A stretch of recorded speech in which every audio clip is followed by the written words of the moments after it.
man's a leader, makes her feel safe. And when she feels safe, she flourishes as a woman. You better bet your husband leaves you, or else you won't respect him. Hear that, ladies? If your husband's not your master, then you can't respect him. What? You're an absolute psycho if you have one-night stands. There's a part of you that is completely and totally emotionally numb to the act of love itself. The second part, you are willing to take something from somebody else without asking for it, meaning that you will selfishly meet your needs without any consideration of the other person. Yeah, if you're having one-night stands the way men have them, that behavior only seems psychotic to you because that's the way men sleep with women. Whereas if you engage in casual sex with not only your pleasure, but their pleasure in mind, their safety, consideration, etc., that's fine. Because you're not taking something from someone. You're giving something to them and they're giving something to you. What kind of messed up world do these guys think we live in that they think like this? That any sex outside of marriage or serious commitment is a sign of psychosis. I don't want to be in these people's heads because these people sound horrible. People who think like that, y'all are the psychopaths. You are not a free person unless you have the first 2 hours of your day to yourself. Yeah, you can have 2 hours first thing in the morning to yourself if you have someone else there to deal with everything else. Like making your kids breakfast, making you breakfast, getting your kids out the door, handling the morning routine. Yeah, of course you can have 2 hours to peacefully start your day because your wife is taking care of all that other stuff. The worst thing that porn does to men is that it doesn't allow them to interact with women in the real world and changes the way that they see them in the real world. Pornography and promiscuity, both of those things will screw your ability to have intimate relationships. Actually, all porn does is make an already bad situation worse. Because men objectified women before porn came along, before porn was as accessible as it is. So porn alone, exposure to porn alone does not explain misogyny. It's not the cause, it just amplified it. Birth control changed the way people have sex. People are no longer having sex with children in mind. And let me tell you, sex has 2 things involved: connection and children. Now, this idea that people can have multiple sexual partners, I'd like you to try without birth control or a condom. See how well that works out. Why would you engage in unprotected sex if you don't want children? Oh, I get what he's saying. He's saying that you should want children because otherwise sex is meaningless. The one thing that birth control did, the main thing it did, was allow women more workforce participation. Because if you're constantly pregnant, you can't hold a job. Pregnancy and motherhood consistently disrupts your ability to earn your own money, to participate in paid work as a woman. Being able to control our fertility means that we are able to control our destiny. But no, you can only think of this in base terms because you see all women as future mothers. Again, we're back to the objectification. You don't see women as autonomous individuals with thoughts, feelings, and dreams of their own. You see them as baby factories, as walking wombs, future mothers, and that is all. You get off birth control, here's what happens. You start qualifying your men and start becoming a vocal, strong woman. Hear that, girls? You want to be a strong woman? Say no to birth control.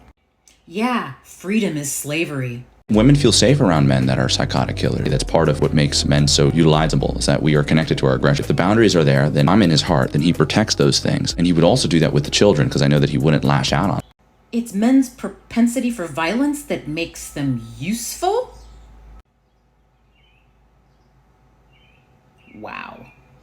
So the fact that he loves me and loves our children, allegedly, that's the only thing saving me from the violence. That's what's keeping the violence at bay. How the hell do people end up thinking like this? All the red flags that you gotta watch out for in a woman. She doesn't want children. She doesn't want to be married. She's on birth control. She's on antidepressants. Or she drinks and smokes. Check, check, check, check, and check. Sadly, I will not be able to date this high-value man. Actually, the fact that I have those traits, I put that on blast whenever I can get when I'm in the presence of these kind of guys, hoping they'll ignore me. Newsflash, it doesn't work. Because these kinds of guys don't actually want pick-me's. They want independent, self-sufficient women that they can tame. Their biggest wet dream in life is to domesticate a feminist. Oh, they would love that. Not happening, bro. The worst thing that women can do nowadays is to think that having a career and children are something you could do simultaneously. The people that say that are often people that do not have children. And then the people that do have children are often the people that have to hire nannies to take care of their own children. So the solution is basically going back to traditional masculinity and feminism. Absolutely. There's an undermining of the female role and the importance of motherhood and the complete and total exploitation of it, undermining what it is. That right there is how you make a society weak. More freedom is slavery.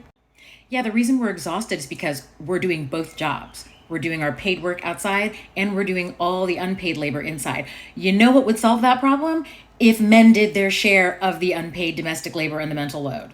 Each person gets to earn their own money. No person feels more exploited than the other person. The labor is shared the way it is supposed to be. You want to know about men? You want to know about women? Read the Genesis story. Adam and Eve will tell you everything you need to know about men and women.